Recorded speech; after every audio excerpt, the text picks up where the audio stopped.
Oi, gente, estamos de volta hoje para falar sobre 100 bilhões de neurônios. E eu fico muito feliz de falar sobre esse livro da editora Ateneu, porque foi um livro que eu desejei durante muitos anos e ele é um livro fantástico. É um livro completo, eu vou mostrar para vocês ele como é por dentro, os atlas, fisiologia, tudo que vocês imaginarem do sistema nervoso, ele vai abordar. Então, se vocês buscam um livro completo com neurociência, neuroanatomia, não adianta você dizer, Aline, eu não gosto de neurociência. A neurociência ela está inserida no nosso dia a dia.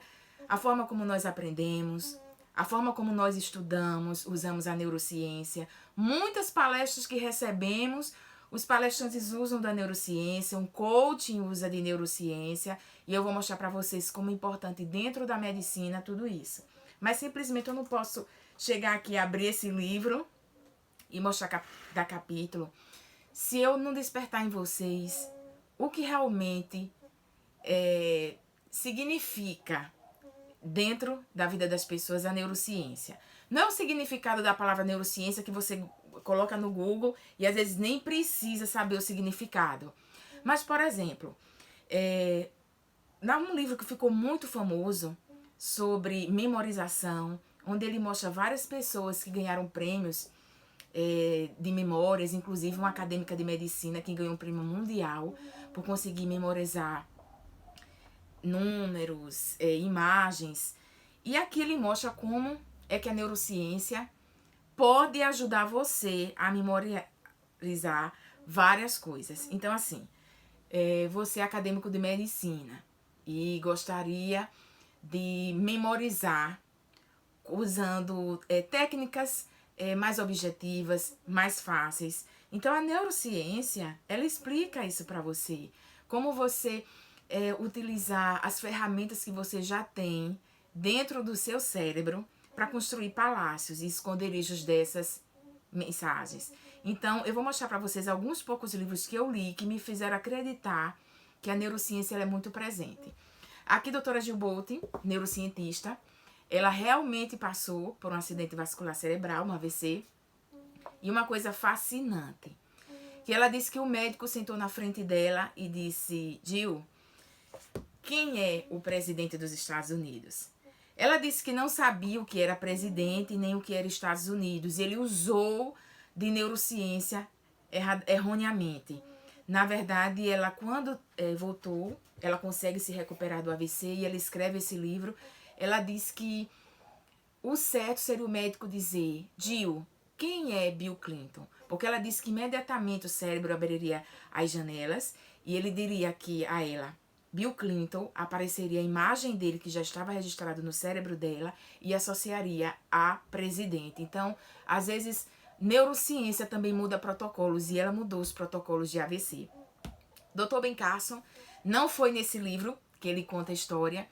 Ele conta a história em Sonho Alto, mas esse livro não tá aqui, eu emprestei. E no livro de Sonho Alto ele fala que foi fazer a cirurgia de uma musicista e precisou retirar uma parte da massa encefálica dela e ele olhou para ele e disse que ela nunca mais tocaria de novo. Por quê? Aqui nesse livro você vai aprender qual a região do nosso cérebro que é responsável pela música. Mas o Dr. Ben Carson, ele ficou surpreso, porque depois da cirurgia, ela voltou a tocar e voltou a ser uma excelente musicista. Porque, na verdade, a neurociência, ela mostra, como eu aprendi aqui no livro do Dr. Nicoleles, que o nosso cérebro é uma orquestra. Quando uma parte dele falha, as outras podem ajudar na composição. Então, neurociência é tudo isso. Dr. Oliver Sacks, eu gosto de comparar muito o Dr. Robert Lente ao Dr. Oliver Sacks, porque Dr. Oliver Sacks sempre foi um tremendo neurocientista. Dr. Robert Lente, ele é professor titular da Federal do Rio de Janeiro. Inclusive, ele foi professor de neuroanatomia da minha professora doutora Cris Monteiro. E ele ele tem um dos maiores laboratórios de neurociência do mundo. Inclusive, a doutora Suzana Herculano, né, que vocês conhecem, que faz parte, que escreveu vários capítulos desse livro, e ela fazia quadros do Fantástico. Hoje ela mora nos Estados Unidos. Ela tem outro laboratório. Dr. Siddhartha Ribeiro, também, que fazia parte do laboratório do Dr. Robert Lente, hoje faz parte do Instituto do Cérebro lá na Federal do Rio de Janeiro. E esse livro, ele é uma composição de vários neurocientistas importantes que escrevem capítulos fantásticos. E também tem um livro do neurocirurgião Dr. Eben Alexander, que ele conta também um pouquinho. Ele passou por um EQM e ele conta sobre as atividades fantásticas do cérebro. A Scientific American, ela uma vez trouxe uma matéria em que ela fala que nós temos cerca de 100 trilhões de conexões. Imagine isso. Mas nós temos mesmo 100 bilhões de neurônios. Vocês sabiam que nós não temos 100 bilhões de neurônios? Aqui tem uma interrogação no título desse livro. Na verdade, nós temos muito mais do que 100 bilhões de neurônios. Dr. Robert Lente, quando começou a escrever esse livro, ele ficou em dúvida, que a primeira edição dele, essa é a segunda edição, a primeira edição tinha 100 bilhões de neurônios, e a Suzana disse, mas realmente temos? Quem disse isso, né? Haviam vários protocolos, vários livros que diziam que nós tínhamos 100 bilhões de neurônios, mas a Suzana decidiu levar essa dúvida para o laboratório e, pasmem, ela acabou descobrindo que 100 bilhões de neurônios só existem no cerebelo. Só no nosso cerebelo é que existem 100 bilhões de neurônios. Imagine quantos bilhões nós não temos, né? Em todo o nosso cérebro, para nós termos 100 trilhões de conexões. E aí eu vou mostrar um pouquinho desse livro para vocês por dentro, para vocês conhecerem cada capítulo desse livro. Deixa eu pegar aqui e mostrar para vocês. Olha só. Eu separei uns capítulos especiais, tá? Para vocês verem realmente. Não posso esquecer de dizer a vocês, por exemplo, que esse livro, ele traz esse CD repleto, mas repleto, gente, de imagens. Então, assim, todas as imagens desse livro tá aqui nesse CD. Você pode usar em slides, em apresentações, em congressos, em trabalhos que vocês vão apresentar, seminários. Tá aqui tudo separadinho, tá? Vem de graça junto com esse livro. Deixa eu mostrar pra vocês aqui ele por dentro. Deixa eu ver as partes especiais que eu destaquei pra vocês. Olha, as imagens. Então, assim, você quer um livro completo, que tem o passo a passo, falando sobre neurônios, sobre anatomia, sobre toda a neurociência que nos circunda. Eu também queria falar, que eu vou falar com vocês sobre um projeto maravilhoso, chamado Projeto Prakash, e como várias crianças na Índia, eu vou mostrando o livro para vocês e eu vou contando essa história. Várias crianças na Índia sofrem de cegueira, porque desde pequena, gente, esse neurocientista é fantástico. Eu sigo ele há muito tempo.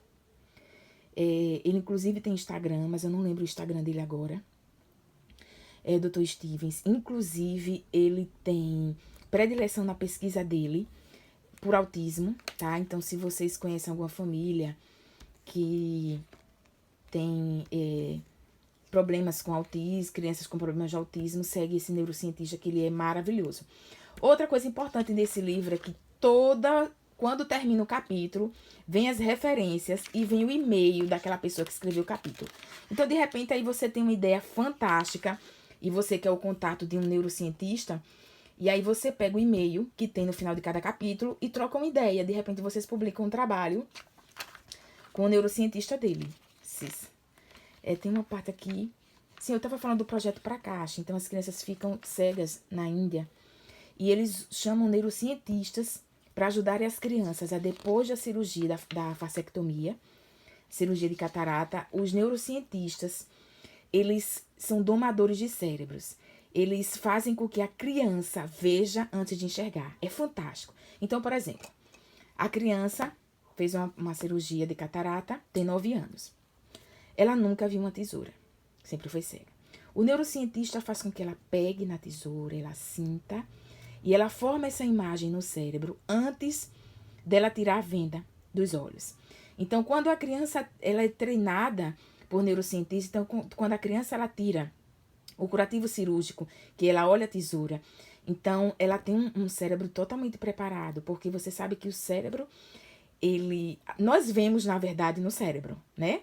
O olho é um mecanismo, mas quem interpreta é o cérebro. Então, neurociência é uma área extremamente fantástica e está sendo muito utilizada na neurooftalmologia. Deixa eu mostrar aqui para vocês as figuras fantásticas. Gente, eu vou mostrar só algumas partes, porque no vídeo não dá para mostrar tudo. Então, por exemplo, nós temos 100 trilhões de conexões. E aqui vocês vão aprender passo a passo como são dadas essas sinapses, tá? Neurociência, as integração sináptica. Então, assim, você vai estudar neuroanatomia, você precisa de um livro completo. Esse livro, ele é completo, tá? Vou mostrar pra vocês o mini atlas que tem lá na frente. Gente, olha que coisa fantástica, tá? Deixa eu mostrar pra vocês um livro que me ensinou que não existe essa questão porque as células não regeneram. Eu aprendi aqui com o Dr. Miguel Nicoleles, neurocientistas, que a regeneração, sim. Olha só que coisa interessante que uma vez ela falou aqui. Ramon e Cajal foram uns histologistas muito conhecidos na área da neuroanatomia. Eles diziam que o sistema nervoso central não consegue regenerar porque o ambiente é hostil.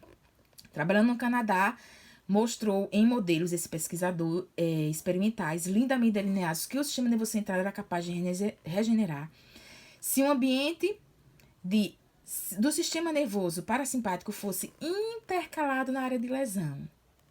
Olha só, abria-se uma área fantástica. Repare só. Olha as figuras, imagens. Gente, esse é aquele livro que, além de ser eterno, ele é aquele livro de herança, que você pode deixar para outras pessoas. E é um livro que vocês vão consultar pro resto da vida, tá? Porque, independente da área que vocês forem trabalhar, vocês vão ter... Gente, é isso aqui. Visão das coisas, tá? Como o nosso cérebro enxerga. Então, esse aqui que os neurocientistas usam lá no projeto Prakash, lá na Índia, tá? Os oftalmologistas fazem a cirurgia de catarata, mas as crianças são preparadas. Os cérebros delas são domados. Gente, isso aqui é muito fantástico. Para elas verem antes de enxergar. Eu acho isso, assim, muito maravilhoso, muito bárbaro, sabe? Então, assim, independente da área que você for, reumatologia, oftalmologia, ortopedia, gente, a vida de vocês está rodeada de neurociência, tá? Porque, inclusive, vocês não podem esquecer, que eu vou mostrar lá na frente, sobre memória. Mini atlas. Olha, gente, o mini atlas, que bárbaro. Então, assim, é um livro maravilhoso que você pode comprar pra você que vai pagar neuroanatomia. E é um livro, assim, eterno. Porque neurociência é para sempre, de qualquer área. Deixa eu mostrar aqui rapidinho, essa parte aqui de trás, que eu queria conversar com vocês sobre sono e vigília, que vocês vão pagar bastante, tá? Tem até uma questão de prova aqui. Deixa eu ver se eu acho essa questão de prova. Onde foi que eu vi essa questão de prova? Ah, sim, gente. Olha só. Não esqueçam. Deixa eu ver com quem foi que eu aprendi. Ah, foi essa daqui. Doutora Gilteiro. Ela sempre disse, a memória nos define. Nunca esqueçam disso, tá?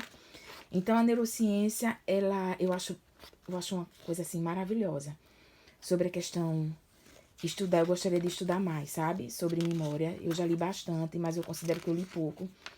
Eu quero cada vez mais ler sobre isso, porque, inclusive, memória é algo que vai nos acompanhar durante a vida inteira. E a gente vai sempre precisar de memória, principalmente dentro da medicina. Gente, finalizando, isso aqui foi assunto de prova, viu? Escutem só, essa questão aqui caiu na minha prova. O que é que ele fala? Ele fala de um trabalhador que, de repente, aconteceu um acidente de trabalho, a barra de ferro soltou e aconteceu isso aqui. Muitos anos depois, sim, e foi feita a retirada, né, neurocirúrgica, e ele voltou uma pessoa extremamente agressiva. Uma pessoa que que tinha palavras de baixo escalão. Ele mudou completamente o comportamento. E é o que foi que aconteceu. Eu até grifei aqui. No século XX, essa região do lobo frontal tornou-se culpada de muitos desastres sociais, agressivos e criminalidade. Isso aqui foi um caso real. Ele voltou extremamente agressivo. Ele foi expulso da fábrica, ficou desempregado e morreu como moribundo depois desse acidente. De tanto que mudou o comportamento dele. E aí, na prova, eles perguntavam qual era a região, né? Que afetava e tudo. Fizeram várias perguntas sobre isso. O córtex pré-frontal situa-se no lobo frontal. Estabelece conexões recíprocas com praticamente todo o encéfalo.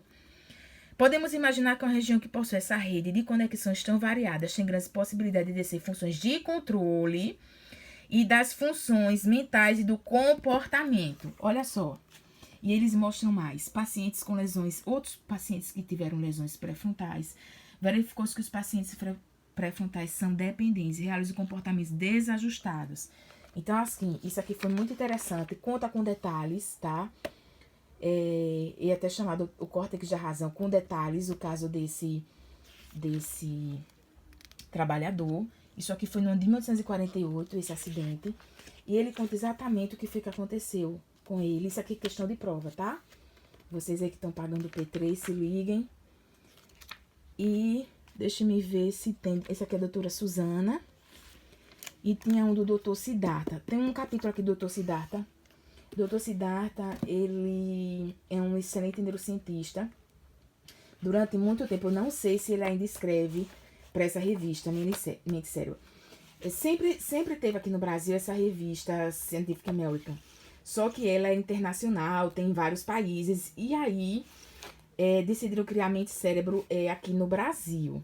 E o doutor Siddhartha sempre escrevia, e a doutora Suzana, que fazem parte desse livro, sempre escreviam várias, digamos assim, várias partes, né? Vários textos maravilhosos de neurociência, que inclusive estão aqui dentro desse livro, assim.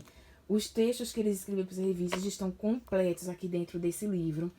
Então, assim, é um livro maravilhoso. Depois, Scientific American foi traduzida e ficou sendo editada aqui no Brasil, mas eu não sei se ainda vende, tá?